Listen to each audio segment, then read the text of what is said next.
Hello friends, this is ममित Kumar Jain. देखिए, आज मैं आपके सामने एविडेंस एक्ट के कुछ इंपॉर्टेंट प्रोविजंस लेके आने वाला हूं, जिसमें सबसे पहले हम बात करेंगे सेक्शन 19 जो कहता है आइडेंटिफिकेशन परेड यानी कि शिनाख्त परेड। डॉक्ट्राइन ऑफ एजेंसी या अधिकरण का सिद्धांत सेक्शन 10 में देखने को मिलेगा। जब हम बात करते हैं प्ली ऑफ एलिबी यानी कि इसका मतलब होता है टू बी समवेयर एल्स यानी कि अन्यत्र कहीं होना, इसके बारे में हमें सेक्शन 11 देखना चाहिए। फिर एक क्वेश्चन आपका एविडेंस एक्ट में आता है रेफरीज रूल यानी कि रेफरी का नियम, सेक्शन 20 इसके लिए देखना चाहिए। फिर पूछा जाता है कि देखिए, आप सब ये बात जानते हैं कि यदि हम रेस जुडिकेटा की बात करते हैं, प्राण न्याय की बात करते हैं, तो ये सीपीसी का बहुत ही इंपॉर्टेंट प्रोविजन है और ये सीपीसी के सेक्शन 11 में देखने को मिलता है। लेकिन कभी कभी ये पूछा जाता है कि जो रेस जुडिकेटा का कंसेप्ट है वो एविडेंस एक्ट में कहाँ इनकॉर्पोरेट किया गया है, कहाँ पर समाहित किया गया है, तो इसके बारे में आपको बताना होगा सेक्शन 40 ऑफ एविडेंस एक्ट। इसके बाद जब हम बात करते हैं जजमेंट इन रैम की यानी कि सरबंदी नियम की, इसके लिए आपको सेक्शन 41 देखना चाहिए। और एक बहुत इंपॉर्टेंट प्रोविजन हमारे साथ आता है कि हियर से एविडेंस इज नो एविडेंस यानी कि अनुचित साक्ष्य साक्ष्य में ग्राह्य नहीं होता। देखिए, जब हम बात करते हैं सेक्शन 60 की, तो सेक्शन 60 की जो मेन हेडिंग है, मेन टॉपिक है, वो कहता है कि oral evidence must be direct यानी कि जो मौखिक साक्ष्य होता है वो प्रत्यक्ष होता है, और या इसे हम ऐसे भी कह सकते हैं कि हियर से एविडेंस इज नो एविडेंस यानी कि अनुचित साक्ष्य साक्ष्य में ग्राह्य नहीं होता।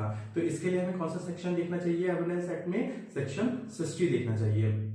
देखिए, अब एक बहुत इंपॉर्टेंट बात ये पूछी जाती है कि this section is known as the backbone of civil law, यानी कि यदि पूछा जाए कि एविडेंस एक्ट का ऐसा कौन सा सेक्शन है जो सिविल विधि का बैकबोन यानी कि मेरुदंड कहा जाता है, इसके लिए आपको देखना चाहिए सेक्शन 91। इसके बाद देखिए, कुछ इंपॉर्टेंट प्रिजम्पशंस या उपधारणाएं आपसे पूछी जाती हैं, उसके बारे में मैं सबसे पहले बात करूंगा प्रिजम्पशन ऑफ सर्वाइवलशिप या उत्तरजीविता की उपधारणा। उसके लिए आप सेक्शन 107 देखिए। यदि आता है प्रिजम्पशन ऑफ डेथ, इसके लिए आप देखिए यानी कि मृत्यु की उपधारणा, इसके लिए बहुत इंपॉर्टेंट यहाँ पर एक सेक्शन देखने को मिलता है सेक्शन 108। फिर एक प्रिजम्पशन आती है प्रिजम्पशन ऑफ ओनरशिप यानी कि स्वामित्व की उपधारणा, इसके लिए आप देखिए सेक्शन 110। प्रिजम्पशन ऑफ लेजिटिमेसी या धर्मस्व की उपधारणा सेक्शन 112। अब हम दो सेक्शन लेके चलेंगे, सेक्शन 113A और सेक्शन 113B।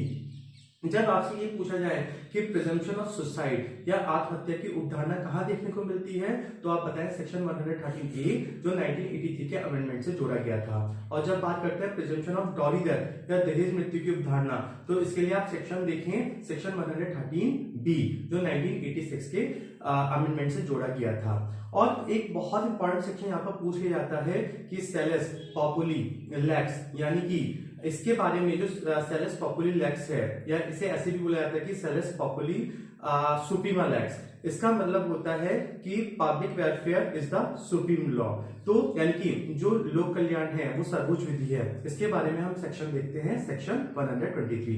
तो ये कुछ इंपॉर्टेंट प्रोविजंस आज एविडेंस एक्ट के रिगार्डिंग में लेके आया हूं। इसके बाद हम और एविडेंस एक्ट के कुछ और प्रोविजंस की बात नेक्स्ट वीडियो में करेंगे। Thank you so much.